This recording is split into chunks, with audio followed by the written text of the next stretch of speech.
Good afternoon, and thank you very much.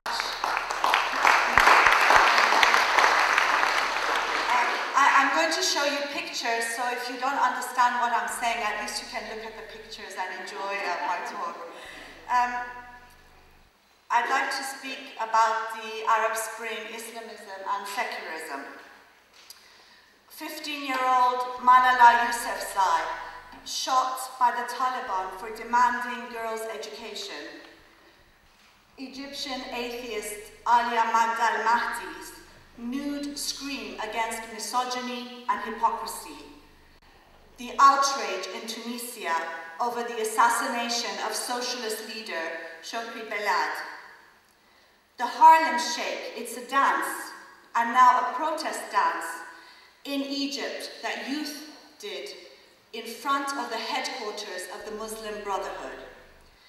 Even if you're not looking, it is becoming impossible not to see the immense and modern resistance and dissent taking place day in and day out, even in the darkest corners of the globe. It's a new period of human development after decades upon decades of Islamic terrorism, US-led militarism, unbridled free market reign, and the retreat of all things universal.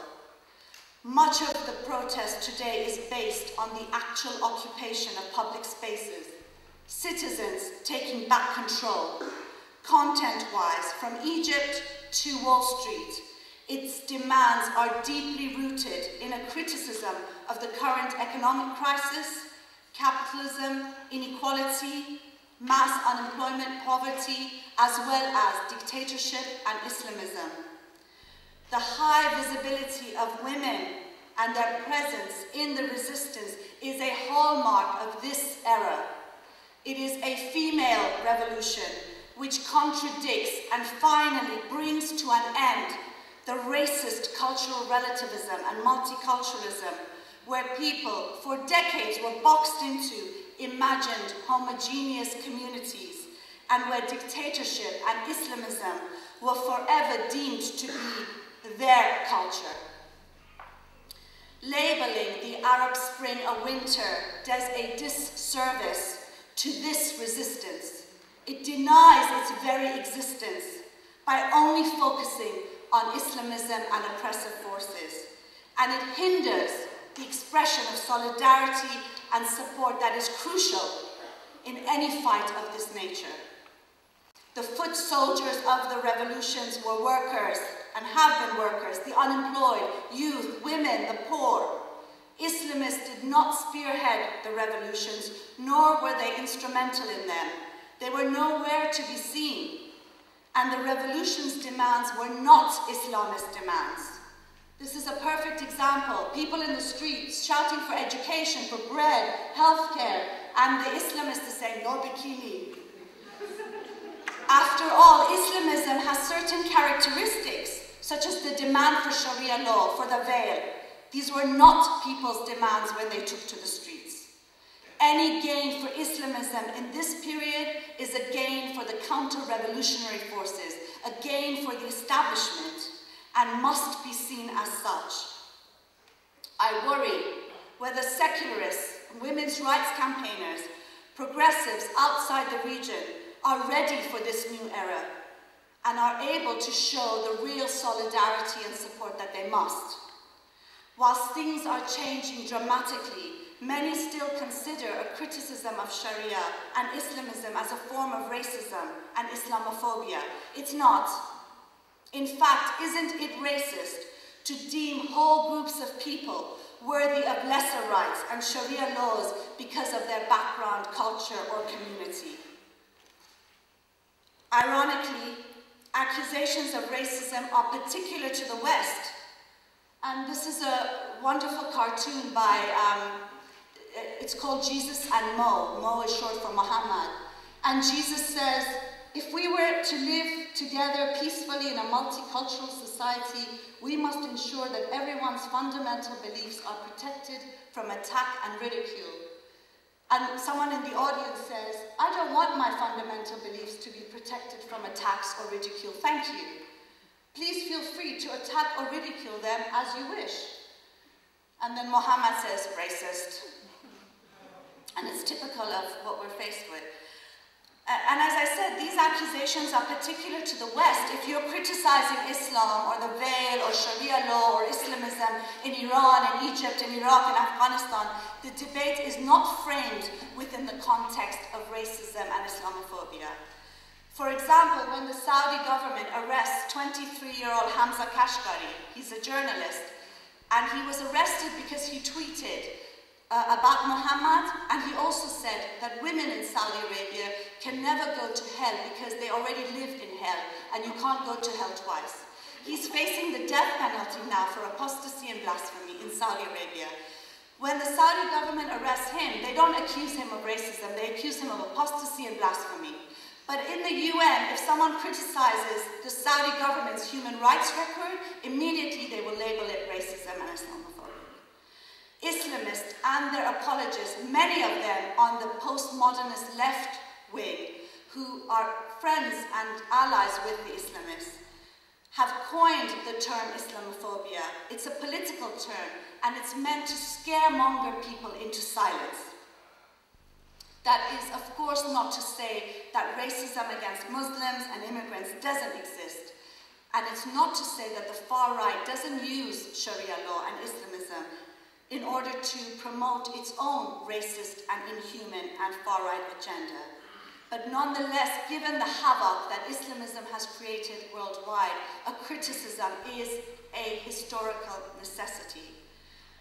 There are those also who will still assert, even though we're watching a phenomenal change across the world, and particularly in the region, that Islamism and Sharia law are people's right to religion.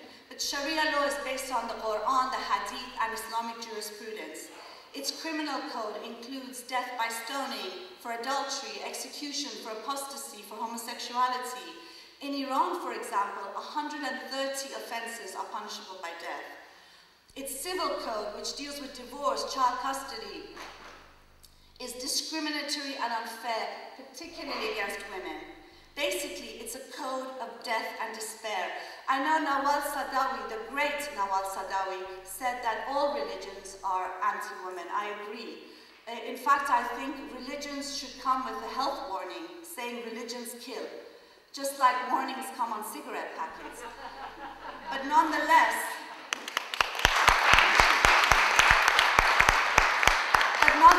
there is a distinction between Islam and other religions today. 10 countries still, in this day and age, punish apostates to death. It is all countries under Islamic rule. 19 consider apostasy illegal. The difference is not that Islam is any worse than Christianity. Christianity also had its Spanish Inquisition. But today we are living under an Islamic Inquisition. And that's why a criticism of religion is important, but a criticism of Islam is key. And it's exactly because of this, because Islam is the banner of a far-right political movement that has state power. This movement is a project to control people and the population at large. It is not an exercise in people's exercising their choices and their freedoms. To the degree that political Islam has power, that is the degree that it controls every single aspect of people's, especially women's lives, and society via Sharia laws. From what people wear, who they have sex with, what music they can listen to, even what they are allowed to think.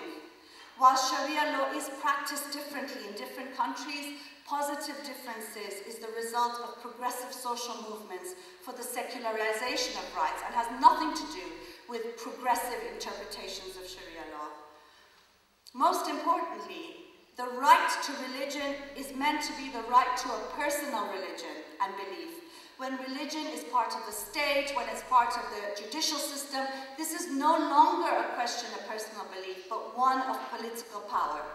In fact, religion in the state, in the educational system, in the judicial system, is the end of any form of equality, choice, rights, freedom, or democratic politics.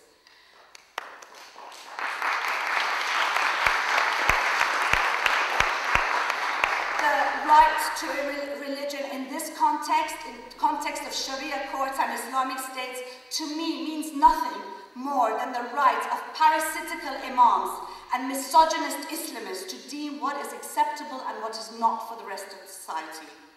There is also still this assumption amongst many liberals and this postmodernist left that has betrayed the secularists and women's rights activists in the region and in European societies. There is an assumption that the veil, Islamic courts, Islamic states are the demands of authentic Muslims. The more regressive and reactionary you are, the more of an authentic Muslim you are. But this is Islamism's narrative. Nowhere is resistance against Islamism greater than in countries under Islamic rule. Clearly, Muslims are not a homogeneous community, as Islamists would like to say.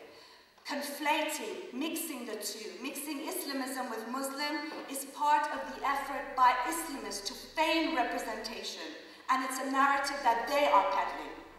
To accept their version is to hand over countless human beings, many of them dissenting, to the far-right Islamic movement, and to ignore the resistance, the political, social, civil struggles, and class politics. This is a betrayal of the revolutions and uprisings in the Middle East and North Africa, where women are playing a leading role. The forces of reaction, of course, have lined up in defense of Islamism and in defense of the establishment and dictatorship. European secularists, rights campaigners, supporters of freedom and equality, where are you? You, in turn, must line up to defend the revolutions, to defend secularism, a strict separation of religion from the state, real equality and freedom, and a concept of citizenship not linked to religion. To do this, we must stop allowing for the appeasement of Islamists and forces of reaction and side with the women's liberation movement and secularists who are demanding change and social justice. As the late Marxist Mansur Hekmat has said, we are not sitting in judgment of the world. We are players and participants in it. Each of us are party to this historical worldwide struggle, which in my opinion, from the beginning of time until now, has been over the freedom and equality of human beings. Long live International Women's Day. Thank you.